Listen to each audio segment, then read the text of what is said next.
University and the Madurai participants, and I understand that it is a diverse audience which is there from the education system, from the corporate and the student, the vibrant student community.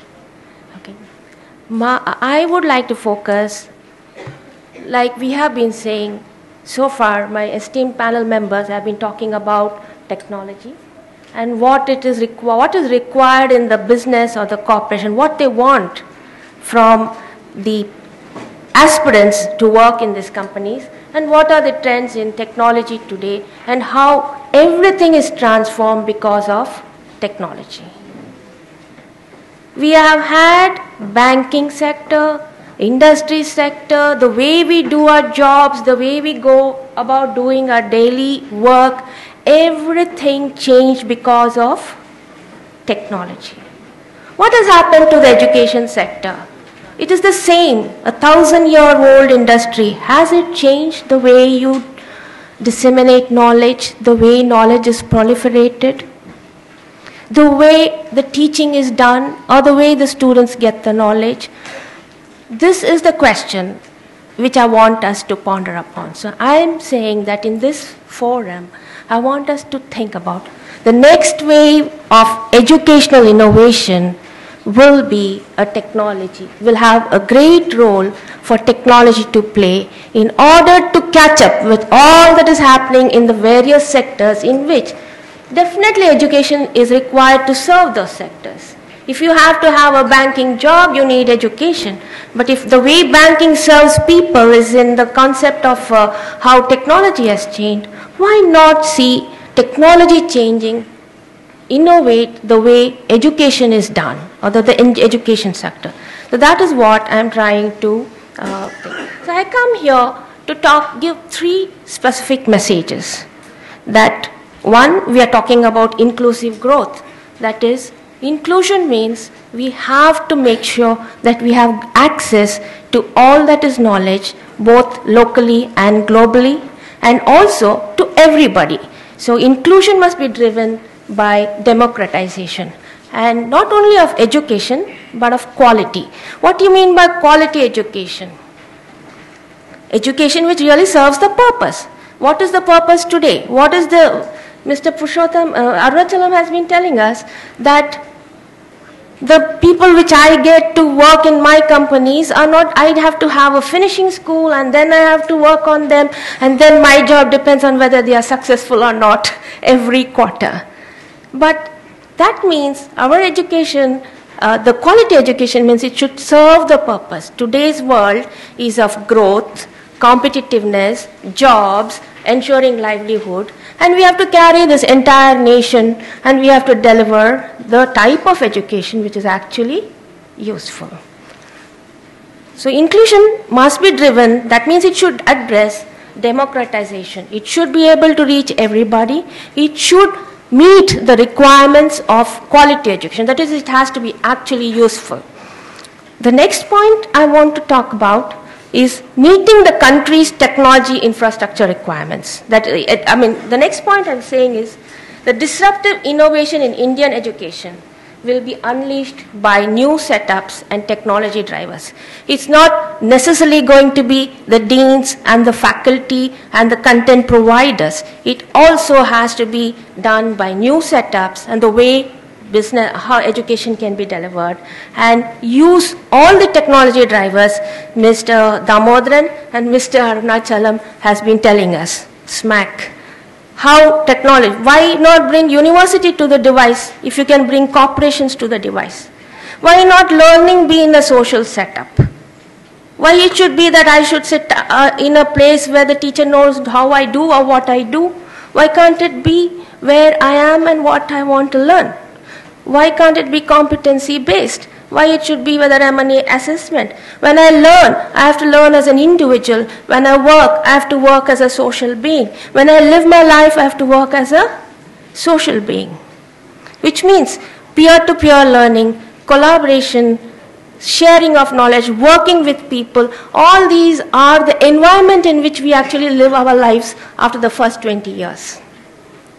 So the spirit of the learning itself, with all these technology and enablers, we should be able to do it in the type of environments in which we can learn the way we are, in order to harness the technology drivers which are there today. The next I'm talking about is, in order to do all this, if in our country we need to really grow education, and education to be inclusive, we need to ensure that the infrastructure growth in the country will be actually met. Today, you will see that the 12th year planning commission is planning a lot of infrastructure enhancements. You would have seen both Mr. Arunachalam and Damodaran telling us that there will be so many smartphone mobile users. The technology is going to be in such a way that it is irrespective of the user is going to use the technology irrespective of what the technology is. He only needs his index finger to use the technology. He can get knowledge with only his index finger. He doesn't need to go to a big corporation and put in programs to understand to get the knowledge. So we are looking at how to innovate the education sector by using all these new technologies. And to do that, we would like to see that the country's infrastructure progress. Bodies like ICTACT, NASSCOM, the university, regular bodies, the government, the Ministry of Commerce, the Ministry of Education, all of them are put in a lot of programs which will see the light of day. And if I understand correct, by 2015, every village, every block, already we know that the registered subscribers for smartphones is going to outgrow the way the population is growing. Okay? So, if the next way of inclusive growth is now for India, it's not yesterday, it's not tomorrow, it is now. We as a people, we were one of the world's largest code developers. 33% of the binary code that exists was developed by Indian developers. The architects of our years of education brought us into this type of knowledge in which we were able to develop more than 33% of the code which we developed. But today, we have hardly 30% of our IT graduates being not unemployed, unemployable. The difference is not so much as unemployment, but unemployable. That is the relevance, the quality, or what we are learning has got to be relevant to what is actually needed in the communities. So the question is not that we do not have enough education. It is that it is underserving the community. It is unutilized, or these are the factors which says that in order to grow, in order to be inclusive, we have to reach the underserved. I can't take the best of the 30% of the best of the IT graduates who are employable, and which means only 15% or 10%. And what happens to the rest? So education has an accountability to ensure that it is inclusive. It will serve everybody and in the way it is required to bring up a job. Employability is the new education. Employability will be the new education. The other sense of urgency is that by 2050, or be over from now to 2050, India is going to be responsible for having the most youthful, for being the most youthful nation. That is, in the age group, in the working age group of 20 to 45 or 50, the population in India is going to be the highest. It will account to the 1/5 of the global population. All other countries are aging faster than India. In 2050, China will be full of old people.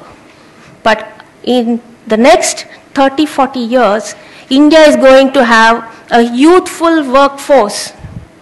What's the tremendous amount of energy we have?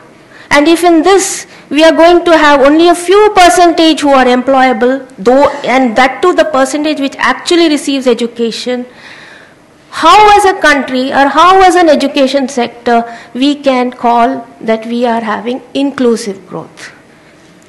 Every other sector has grown because of technology progress. So the question I'm asking is, can we actually disruptively innovate? It is urgent. The next is now. We have to innovate education. We have to think of methods and means in how to make everybody enjoy quality education. The democratization of education. Just a few slides. Today, the primary education, the declining level from children of 3rd standard. Every year, we do the status of education report survey annually. And you can see that from 2010 to 2012, the education, that is the math skill, arithmetic skills and reading skills of children is declining. That is in the age group of 6 to 14. Imagine, they are the workforce of the next 20, 30 years. In the secondary education, a survey done by the more than 130 countries, you'll find that Tamil Nadu and Himachal Pradesh were surveyed, and amongst the countries, it is below average that the learn math skill, the reading skills and the science skills is below average of the rest of the countries in the OECD. However, 5% of this population has done better than average, which means there's a potential, that is, we actually can do, but something is wrong for us not able to improve the average of the reading, maths and science of children below in the secondary education. And this is only survey of those children who go to school. It's not taking care of those children who don't go to school. And as we are growing, you'll find that the population is moving from rural professions to urban professions. Either the cities are becoming urban, the job sets which we were doing once upon a time has become changed. We are going in from an organized sector to an inorganized sector, a lot of informal sectors, but none of the education is able to meet the skills required for the new jobs, even including manual labor, technical institutes, ITIs, welding. The agriculture professions are moving into more and more manufacturing and all. So this is the current scenario, and that's why it is very important to look at education to disrupt the innovation, that is to create more and more models of education, to bring in a lot more job-orientedness into education, and hence look at how we can do. So, as I said before, employability is a greater concern.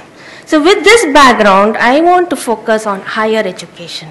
So I wanted to put a sense of urgency for the education sector that we have to have inclusive growth, we have to democratize the availability of education, we have to ensure employability is the new education. So if employability is a greater concern, today we have multiplied our STEM colleges, higher education. We have grown from what we were in a few colleges. Our universities have moved. We have come into tier 2, tier 3 cities, private investments, public investment, government investments. But looking at these statistics, we are fearing, it's a concern that whether we are creating more unemployability than relevance. So Indian education, employability is a greater concern. So what we need to do, we have to reimagine, that is we have to think again the focus of education. Like Vivekananda said, if it doesn't help the common mass of people to equip themselves for the struggle of life, which does not bring out strength of character, a spirit of philanthropy and the courage of a lion, is it worth the name? So what we're saying is we need to ensure education is accessible to all. With this, I want to go to the next topic. I have put a message saying that education has to be democratic. It has to provide quality education. The next message I'm talking about is how do we innovate this education sector? Let's take an example of how the computers evolved. You remember in the center which you see, which is in the dark circle, that once upon a time, not many years ago, we used to have mainframes, for which we had to build buildings to keep the computers in. We needed operators with skill and expertise in order to operate the computers. But that was the way computing happened a few decades back. The next generation was that of the mini computers. And you find that this moved on from big buildings to smaller departments. More and more departments were able to access the power of computing. And so on and so forth. Till today, what we have is a handheld device. Isn't it? So you will find that the volumes of what is produced today is larger and is available to a lot more people. If you look at by the scale in which it took to build these computing powers, and the market for the mainframe was very, very small. The market for the mini computers a little larger, and if you look at smartphones today, more than the population. Okay? So if this is the scale of the way the technology has changed, how can we make education also, how we can innovate education, the business model or the markets for education in order to innovate the region. So I go to disruptive innovation in education. I'm trying to use the same analogy of the way computers evolved. Who are the doyens of our education? The IITs, the IIMs, how do you get into it? What do you need to get into IITs and IIMs? Nobody knows? Huh? Yeah. And how do you go into NITs and Anna University? And how about the affordability? Yeah. Private engineering colleges. Okay. And the ease of you to enter to the portal of these educations. And what is the extent in influences? How many people it can influence? True. We have increased the number of IITs. We have increased the number of private colleges. We have increased the number of state colleges. But today, because of these technologies, which are smart, which is a SMAC, we can think about the Anna University online MS, which is already a reality. The Udacity is a MOOCs. What is MOOCs, anybody? MOOCs? MOOCs. Do you know about distance education by BITS Pilani? These are the different concepts of how education reads. BITS Pilani is for working population, which gives up distance education, which is the way the courses are given to you online or by post, and then you come to certain faculty-enabled sessions and you pass to the thing. But MOOCs is called the Massive Open Online Courses, which means you can bring the university to your device. Today, NPTEL, that is the National Program for Technical Enhancement Learning, is a collaboration of all the IITs in the country, with IIT Madras taking the pilot project. It has put more than 230 courseware online. Everything, mechanical design, aeronautical, what is a demystifying brain, life sciences, anything and everything which is taught in the IITs is available as free courseware online on the NPTEL network. Yesterday I was looking at how many people are actually registered to the NPTEL. 743 colleges, research institutes, all from Jammu and Kashmir to Kumbakonam to Karaikudi, half of Tamil Nadu, Chhattisgarh, Gujarat, UP, Karnataka, everyone worth the name, engineering and higher education colleges have registered to these courses. What does that mean? What does that mean? We don't need teachers? We don't need faculty? Pardon? We need updation. But also, it actually frees the teacher from the job of teaching, creating. It enables them to focus on other better things, to bring in the cooperation to the classroom, to work like how Damodaran's organization works with the universities. Bring in an application or a project in order to apply the knowledge. And the teachers, instead of busy time to 100 teachers teaching the same course in 100 different institutions, will be able to curate the content, bring the best of content to the university and be able. Today what I'm saying is what was considered the doyens of the higher education is available to anybody and everybody online on the NPTEL. But that is because, why? Because of technology. You can register it with your smartphone, you can register it in a personal device. You don't need to go to school anywhere if you want the knowledge. Okay? So, the same is there in the management institutes, the IMs, the XLRIs, IMI, distance education. I know that there's one gentleman who's going to be a speaker in the afternoon who has got mybschool.com.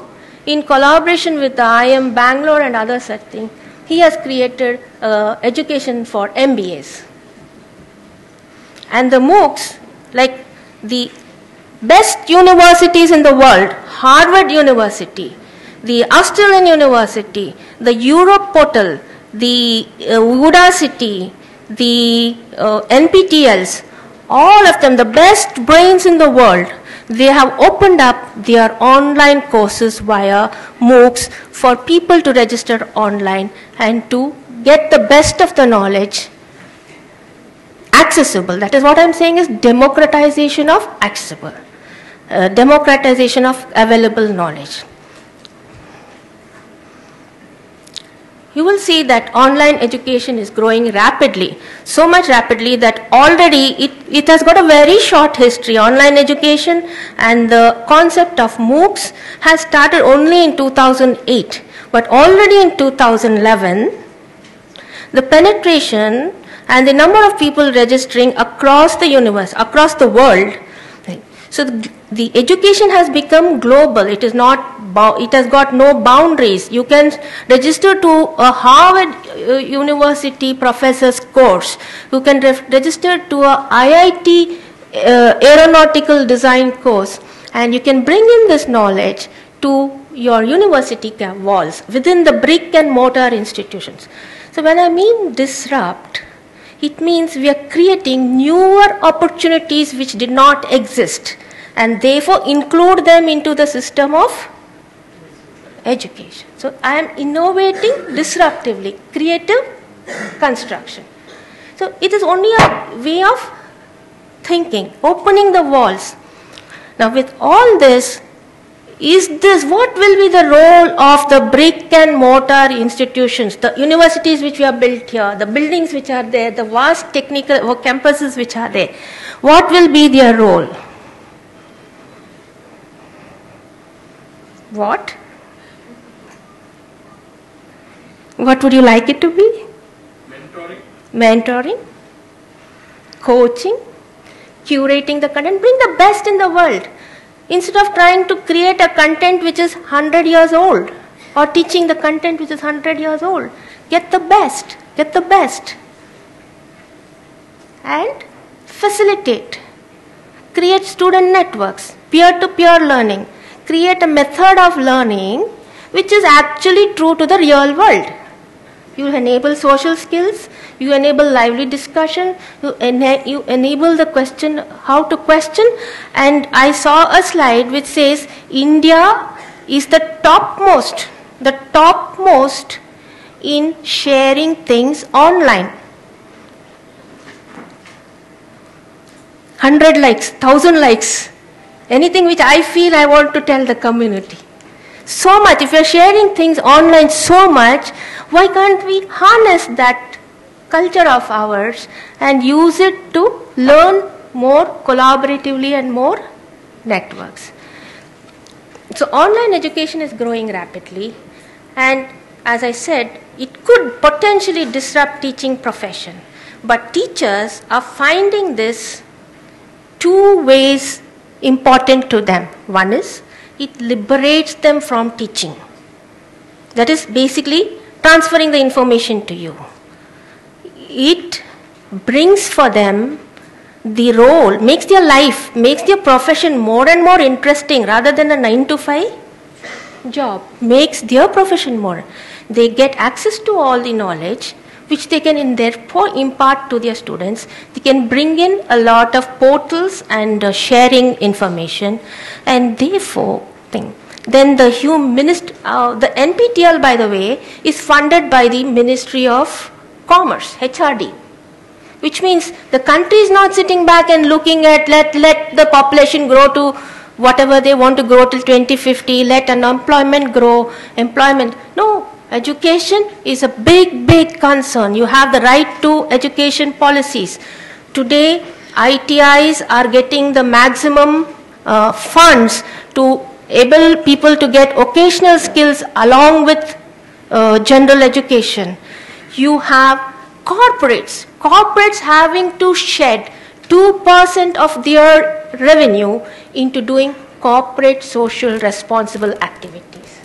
So I would invite corporates to focus on education, if not on the people whom they want to employ, but at least on their own workforce, continuous learning programs, bringing in education, bringing in competence-based programs into their environments and into their organizations to enable people to continue to improve their skills.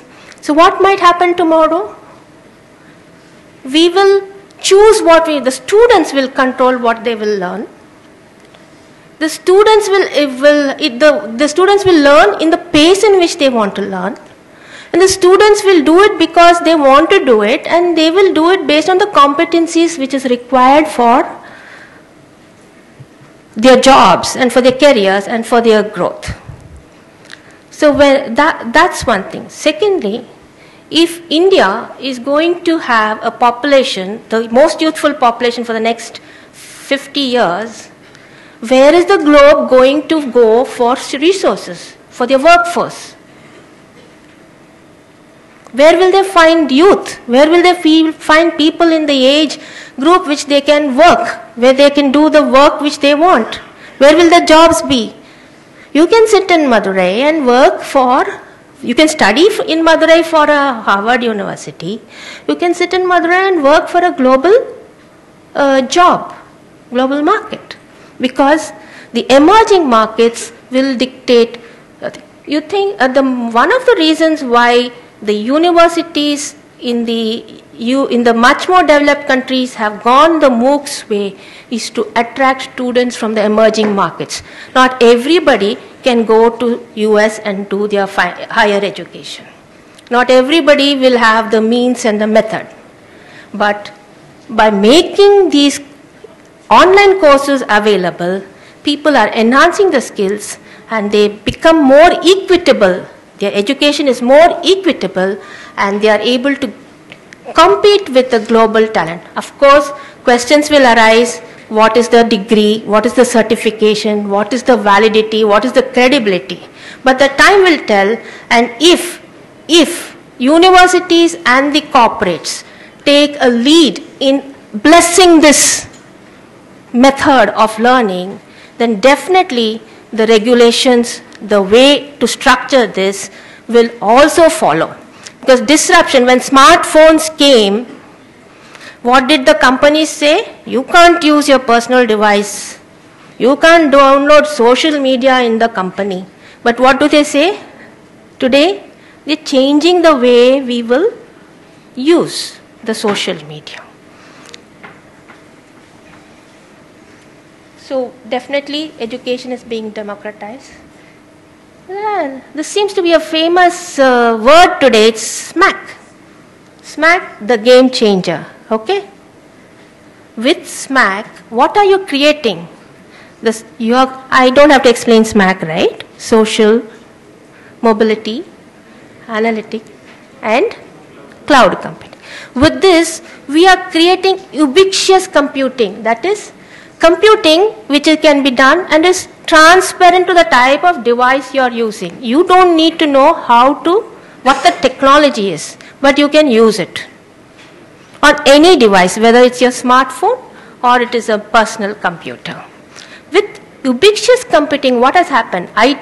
You have become a consumer of IT, whether in manufacturing, whether in retail, whether in shopping, whether the way you buy your books, whether the way you are going to learn your courses, your education, you are going to create the consumerization of IT. With this implies every other business has changed the way it operates. My point is, can education also change to some extent, at least, the way we operate, at least in the fields of higher education, in the way companies, the corporate world, looks into how it can collaborate with the local universities, with both their CSR as well as the reason they need the youth for the talent for which they want to have their workforce, and the students themselves, they can trigger the pace in which they are wanting to grow. So I am saying that SMAC is really a game changer, and if in every other industry, if SMAC is going to be the name of the game, why can't it be the game in education? How many of you have to teach young children how to play video game? How many of you have to teach how the children to read, to play, know the tables 2 into 2? How do they learn the tables? How do they learn to play the game? What's the method? What is the learning pedagogy? How is 2 into 2 equals 4 taught? And how the video game is taught? Is it taught at all? What is the pedagogy of learning when you play the electronic games, the video games? Why can we create the pedagogy for learning in it becomes addictive? It teaches them how to master those skills, how to go to the next screen and get the points. So also, if our courseware or the pedagogy is created in a learning mechanism, easy to learn mechanism, without you knowing that you're learning, and it becomes addictive, use the social media, use the mobility and everything in order to complete the education. So with this, I have raised 3 questions, and that it is urgent, especially for India. We have a large concern, that of unemployability, not only in the uneducated sector, but in the educated sector. How do we equalize that? How do I make what I learn in IIT available to every engineering student? What is the thing? Democratization. 3, second is how to change the way we think, innovative models of making education available, and much more interesting methods of learning. Learn in the social media the way we live, not closed in a classroom behind bars. That's the way we learned. And what has to be applied. With this, I will close the discussion for the day. Thank you.